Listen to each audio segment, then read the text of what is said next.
So we have two really cool things tonight. We've got a great big Leatherman knife. We've got a little tiny set of pliers. We've talked about these before, but this is the Leatherman Free K2. Now, this one right here is really cool. Now, the price tag will be a shocker. We'll get to that in a little bit. But first of all, I want to talk about the positives of this tool. Now, one of the things to keep in mind is that this is not the X version. So there is a Leatherman Free 2KX, almost a tongue twister, really. This is the normal version, so I think that's great that you can pick the combo edge. Obviously, a lot of people don't like that probably, but you can get it with or without. Now, I really like this version of the Leatherman knife right here, the knife tool combo really. I think it's a lot better than the T series. So I really like this K series. Again, I have the T2, and this right here is the T4 right here. I am not a fan of this. I feel like this almost looks like a Victorinox had an accident and got smushed to some extent, where this one right here looks a lot more elegant, looks a lot more upscale.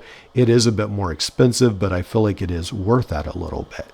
I do like this version a lot better. So what I like is this pocket clip. I like the design on the outside. I really like the design of the knife as well. The knife is fairly easy to open, to close as well one-handed. You can do both of those things. Now on the back, we have this tool set. You've got a bottle opener. Obviously, you have to have that on any multi-tool, it seems like these days. You've got the Phillips screwdriver. Now, on this Free series, again, this was an updated version on the Free series, a little different in that it incorporates a micro screwdriver on the end. You do have the eyelet as well. Then this tool right here, I feel like Leatherman engineers got the drift that people loved package openers. So they tried to make a package opener, but incorporate a whole bunch of things into it. So this is considered a pry tool, a larger screwdriver or a medium screwdriver. Also, this edge right here is also considered the package opener. So a little bit of a unique tool set. It packs a fair amount right there in this package. Now, let's talk about the negatives of this tool. So the big, huge, glaring negative is price. This comes in around $90-some on Leatherman's website, $94.95. That's insane to me. $94. Now, if you are planning to buy these new from Leatherman, probably you do not want the K2. You probably just want to go ahead and buy the K4. Probably makes a lot more sense. You could end this video at this point. But if you plan to buy this on the used market, then this is the way to go, because this is actually a lot cheaper. I found this for $35. $35 on eBay, something 30 to 40, somewhere around there. So a really good deal. I believe these do seem to pop up on eBay a lot more than the K4. So I think there are a lot more deals to be had with this tool. Are you wondering right now, how can I help this channel? Well, you can subscribe. You can also like. That would be a big help, and thanks. So when we talk about the K2, I think it's great to carry with the Knipex Cobra extra small water pump pliers. These things are fantastic, or you can get the version that's almost like an adjustable wrench as well. There's several different versions, sizes.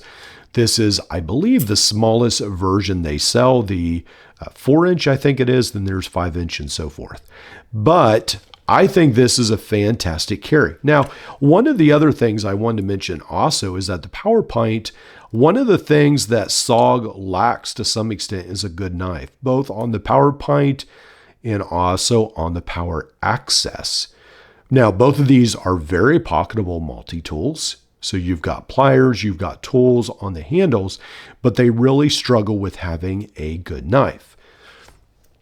Now, I mentioned that I did a scalpel mod. I was not very happy with it. The person who designed the scalpel reached out to me. I gave it a second chance, and I actually like this mod a lot more. I think most of the issue was I didn't drill, because I still don't have a drill press yet. I didn't drill this straight, and the mod just did not work that well because of that. So if this becomes available again, I will try to let you know, because I do think this is very valuable, and I think it fixes a lot of SOG's issues with the PowerPint that I had. So when we talk about the Leatherman Free K2, again, the specs are that it's 4.9 ounces or 138 grams. It is 4.5 inches long or 11.4 centimeters. The blade length is 3.3 inches, which might be a little bit long for some knife laws. I almost said gun laws, knife laws. That's something that you might have to consider where you're at. But overall, I think this is a really fantastic tool. Again, I want to make clear that the T-Series is a lot cheaper. $49 for the T2. For the T4, it's, I think, $69 or so, where this is $94 just for the K2. So, again, to reiterate, the reason I love this tool is because I got it used. If you were to buy this new, I would say go for the K4. Probably this is not worth it so much, but if you can find this used, I think this is a pretty good deal. Let me know what you think. What would you like to carry this with? What are some other EDC options that you like with your Leatherman? I'm always interested to read your comments.